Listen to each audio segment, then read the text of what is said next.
the White House has been burnt to the ground. Was James Madison a big bitch? He was the president when this happened back in 1814. I ran that question, was James Madison a big bitch, through ChatGPT, and it said, he was a little bitch. He was 5'4". And not that I'm height shaming, because you can walk tall while being physically short, but James Madison sort of acted like a coward during the War of 1812. I want to start this new series that's like history stories in its long form content. The War of 1812 essentially leads to the White House just being scorched earth in 1814. Who's the El Presidente?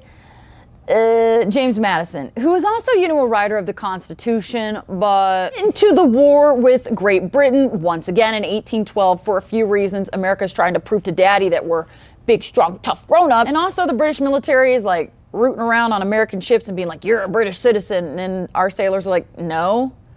Turns out Americans don't like to be snatched. And also there were trade issues going on. It's a whole deal. What leads up to the White House burning down is American troops have gone into what's modern day Canada and lit a bunch of shit on fire. Okay, buildings, parliament, they even get really handsy with the printing press there. And so Great Britain, which controlled that area at the time, was like, no honey, we don't like ye. And they plan revenge. So James Madison knows that the British is coming, and he and his cabinet leave. They're like, bye. It's up to you to figure this out. And who is you in this case? His wife, Dolly. That's right. He leaves behind his wife, and she's like, I think he's coming back.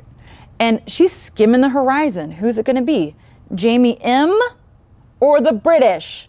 Lo and behold, it's the British, okay? And she's like, this is not going to be good for me. I'm sure she's also thinking, James, I know you can barely see over the counters here at the White House because of your height, but you should have seen the British were coming. So Dolly's like, I gotta preserve some part of history before the British show up and completely eviscerate this place. So she has it ordered that George Washington's portrait is taken from the wall. And it's like in there. They have to like rip apart the frame, they roll it up, and they scurry from the White House. The British show up, they look around, and they're like, ooh, this is nice. They eat whatever is there, and then with gunpowder, they light the place on fire.